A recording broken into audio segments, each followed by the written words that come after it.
இது ஃபர்ஸ்ட் மலேசியாவின் செய்திகள் உங்களுக்காக.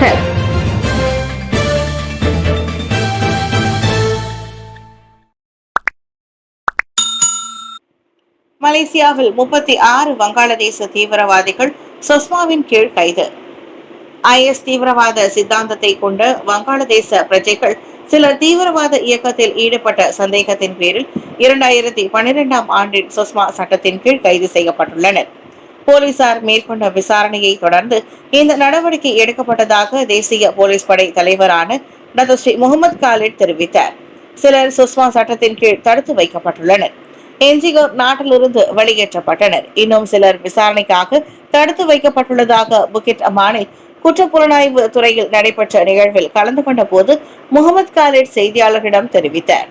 எனினும் இது தொடர்பான மேல் விவரங்கள் இன்று அல்லது நாளை நடைபெறும் ஊடகவியலாளர் சந்திப்பில் விளக்கம் அளிக்கப்படும் என்று அவர் கூறினார். IS தீவிரவாத சிந்தாந்தத்தின் அடிப்படையிலான தீவிரவாத இயக்கத்தில் சம்பந்தப்பட்ட சந்தேகத்தின் பேரில் 36 வங்காளதேச ஆடவர்கள் கடந்த ஏப்ரல் மாதம் முதல் நடைபெற்ற பெரிய அளவிலான நடவடிக்கைகளில் கைது செய்யப்பட்டதாக ஊடகங்களில் தகவல் வெளியானது. ஆசியாவில் விமானங்களில் பயணிகள் அமர்ந்திருக்கும் பகுதிகளில் திருட்டு சம்பவங்கள் அதிகரிப்பு. மலேசியாவில் 146 சம்பவங்கள். ஆசியாவில் கேபின் எனப்படும் விமானத்தின் பயணிகள் அமர்ந்திருக்கும் பகுதியில் நடைபெறும் திருட்டு சம்பவங்கள் அதிகரித்து வருகின்றன. மலேசியாவில் மட்டும் கடந்த ஆண்டின் முதல் 10 மாதங்களில் விமானங்களில் 146 திருட்டு சம்பவங்கள் நடந்துள்ளன. டிரான்சிட் எனப்படும் குறுகிய தூரத்தில் தரையிறங்கும் திட்டமிடப்பட்ட திருட்டு கும்பல் பயணிகளின் பொருட்களை திருடி வருவதாக சந்தேகிக்கப்படுகிறது. இந்த கும்பல் பயணிகளின் உடைமைகளை திருட குறுகிய தூர விமானங்களில் ஏறுகிறார்கள். மிக மோசமாக பாதிக்கப்பட்ட இடங்களில் ஒன்று ஹாங்காங் ஆகும். 2024ஆம் ஆண்டின் முதல் 10 மாதங்களில் 4.32 மில்லியன் ஹாங்காங் டாலர், அதாவது 2.33 மில்லியன் ரிங்கிட் மதிப்புள்ள பொருட்களை உள்ளடக்கிய 169 விமான திருட்டு சம்பவங்கள் பதிவாகி உள்ளதாக சிங்கப்பூர் விமான நிலையத்தின் போலீஸ் பிரிவின் கமாண்டர் துணை கமிஷனர் மாலதி தெரிவித்துள்ளார். விமானங்களின் உள்ளே திருடும் கும்பலின் உறுப்பினர்கள் வழக்கமாக ஜோடிகளாக செயல்படுவதால் அவர்களை கண்டறிவது சிரமமாக உள்ளது. சாங்கி விமான நிலையத்திற்கு வந்ததும் சிங்கப்பூரில் இருந்து வெளியேறும் விமானங்களில் அவர்கள் ஏறுகின்றனர். வெடிகுண்டு என சந்தேகிக்கப்படும் பொருள் கண்டெடுப்பு. ஜலபாங் அருகே பிளஸ் நெடுஞ்சாலையில் 15 கிலோமீட்டர் தூரத்திற்கு போக்குவரத்து பாதிப்பு. இப்போ ஜலபாங் அருகே பிளஸ் நெடுஞ்சாலையின் 265வது கிலோமீட்டரில் வெடிகுண்டு என சந்தேகிக்கப்படும் பொருள் கண்டுபிடிக்கப்பட்டதால் சுமார் 15 கிலோமீட்டருக்கு போக்குவரத்து நிலை குத்தியது. பாதுகாப்பு நடவடிக்கையாக குவாலா கங்சார் இப்போ வழித்தட தற்காலிகமாக மூடப்பட்டதாக பிளஸ் அதன் எக்ஸ் தளத்தில் தெரிவித்தது. காலை 9:30 மணிக்கு வழக்கமான நெடுஞ்சாலை பராமரிப்பு பணியின் போது ஒரு மேற்பார்வையாளரின் கண்களுக்கு அந்த வெடிகுண்டு தென்பட்டுள்ளது. உடனடியாக பிளஸ் நெடுஞ்சாலை ரோந்து குழுவுக்கு அந்த தகவல் தெரிவிக்க பின்னர் போலீஸ் தொடர்பு கொள்ளப்பட்டது. வெடிகுண்டு ஒழிப்பு நிபுணர்கள் சம்பந்தப்பட்ட இடம் வரவழைக்கப்பட்டு பரிசோதனைகளும் உரிய தடுப்பு நடவடிக்கைகளும் மேற்கொள்ளப்பட்டன. நிலைமை கட்டுப்பாட்டுக்குள் கொண்டு வரப்பட்டு சாலை மீண்டும் போக்குவரத்துக்கு திறந்துவிடப்பட்டது. ரவாங்கில் பருத்தி தொழிற்சாலை தீக்கிரை. நேற்று காலை ஸ்லாங்கூர், ரவாங், பண்டார் கண்ட்ரி ஹோம்ஸில் உள்ள பருத்தி தொழிற்சாலை ஒன்றில் ஏற்பட்ட தீ விபத்தில் பெரும்பான்மையான பகுதிகள் சேதமடைந்தன. எனினும் இத்தீச்சம்பவத்தில் உயிர் சேதங்கள் எதுவும் ஏற்படவில்லை. தீச்சம்பவம் குறித்து தங்கள் தரப்பிற்கு காலை சுமார் 10:14 மணிக்கு அவசர அழைப்பு கிடைத்ததை தொடர்ந்து ரவாங், பெஸ்தாரி ஜெயா, சுங்கைபூலோ உட்பட செலாயாங் தீயணைப்பு நிலையங்களை சேர்ந்த உறுப்பினர்கள் 4 எந்திரங்களுடன் சம்பவ இடத்திற்கு விரைந்ததாக ஸ்லாங்கூர் மாநில தீயணைப்பு மற்றும் மீட்பு துறையின் உதவி இயக்குநர் அகமது முக்லிஸ் முக்தார் கூறினார். காலை 11:25 மணிக்குள் தீ கட்டுக்குள் கொண்டு வரப்பட்டது. எனினும் தொழிற்சாலையின் 90 விழுக்காடு பகுதிகள் தீயில் சேதமடைந்ததாக அவர் கூறினார். இதனிடையே தீ சம்பவத்திற்கான காரணம் குறித்து விசாரணை மேற்கொள்ளப்பட்டு வருகிறது. புலாவ் பெர்ஹந்திகான் படகு கவிழ்ந்ததற்கு அலட்சியமே காரணம். லிங்கேஸ்வரன் சாடல். கடந்த சனிக்கிழமை அன்று புலாவ் பெர்ஹந்திகான் தீவில் படகு கவிழ்ந்து 3 பேர் உயிரிழந்த சம்பவத்திற்கு அலட்சியமும் சட்டத்திட்டங்களை பின்பற்றாததே முக்கிய காரணம் என்று சாடியுள்ளார் senator doctor R. A. Lingeswaran. இச்சம்பவத்தில் உயிரிழந்த ஆறுமுகம், சதிவேலா, மற்றும் அவரது மகள் சர்விகா ஆறுமுகம் ஆகியோரின் இறுதி சடங்கில் பினாங்கு மாய்கா தலைவர் டத்தோ தினகரன் மற்றும் செனட்டர் லிங்கேஸ்வரன் ஆகியோர் கலந்து கொண்டனர். படகில் இருந்த அனைத்து பயணிகளுக்கும் படகு ஓட்டுநர் லைஃப் ஜாக்கெட்டுகளை வழங்கவில்லை என்றும் இன்னும் சிறிது நேரத்தில் சென்றடைய வேண்டிய இடத்தை நெருங்கிவிட்டதால் ஜாக்கெட்டுகள் தேவையில்லை என்றும் ஓட்டுநர் அலட்சியமாக பதிலளித்ததாக பாதிக்கப்பட்டவரின் குடும்பத்தினர் தெரிவித்துள்ளனர். இந்த சம்பவம் தொடர்பாக சம்பந்தப்பட்ட அதிகாரிகள் முழுமையான விசாரணையை நடத்த வேண்டும் என்றும் புலாவ் பிர்ஹந்தியானுக்கு செல்லும் சுற்றுலா பயணிகளை ஏற்றி செல்லும் அனைத்து படகுகளும் உரிமங்களை கொண்டிருக்க வேண்டும் என்றும் அவர் கேட்டுக் கொண்டுள்ளார். படகு ஓட்டுநருக்கு 3 நாட்கள் தடுப்பு காவல். கடந்த சனிக்கிழமை பெர்ஹெந்தியான் தீவில் படகு கவிழ்ந்து 3 பலியான சம்பவத்திற்கு தொடர்புடைய படகு ஓட்டுநர் நேற்று தொடங்கி 3 நாட்களுக்கு தடுப்பு காவலில் வைக்கப்பட்டுள்ளார். 22 வயதான ஆடவருக்கு எதிரான தடுப்பு காவல் உத்தரவை மாஜிஸ்ட்ரேட் நூர்லிகானா முகமது ஷுக்ரி நேற்று செத்திகு மாஜிஸ்ட்ரேட் நீதிமன்றத்தில் பிறப்பித்தார்.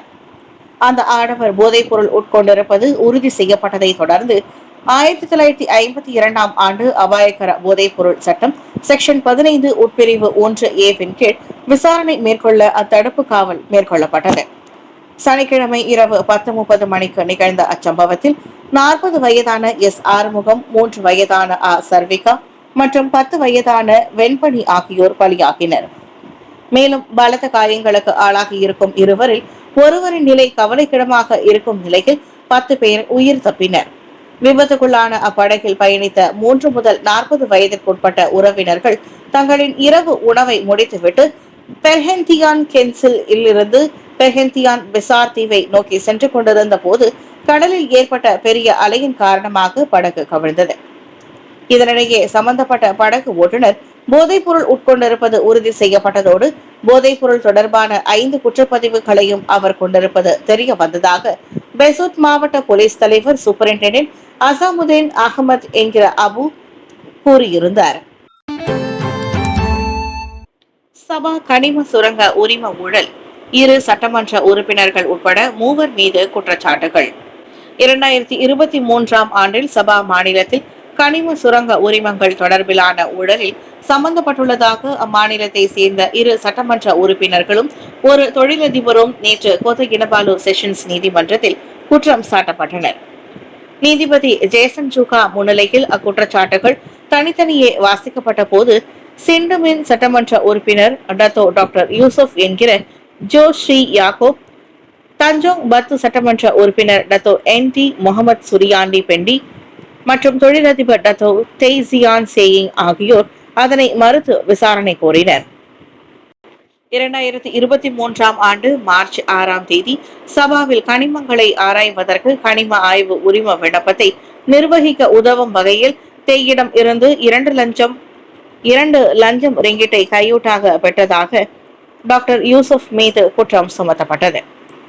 2023ஆம் ஆண்டு மே 12ஆம் தேதி கலபகான் நாடாளுமன்ற உறுப்பினருமான NT முகமது சுரியாண்டி சபாவில் கனிமங்களை சுரங்கப்படுத்துவதற்கான கனிம ஆய்வு உரிம விண்ணப்பத்தை நிர்வகிக்க உதவும் வகையில் தேயிடம் இருந்து 1,50,000 ரிங்கிட்டை லஞ்ச தொகையாக பெற்றதாக குற்றம் சுமத்தப்பட்டது. படகு கவிழ்ந்த சம்பவத்தில் உயிரிழந்த மகளுக்கும் தந்தைக்கும் கனத்த இதயத்துடன் இறுதி அஞ்சலி.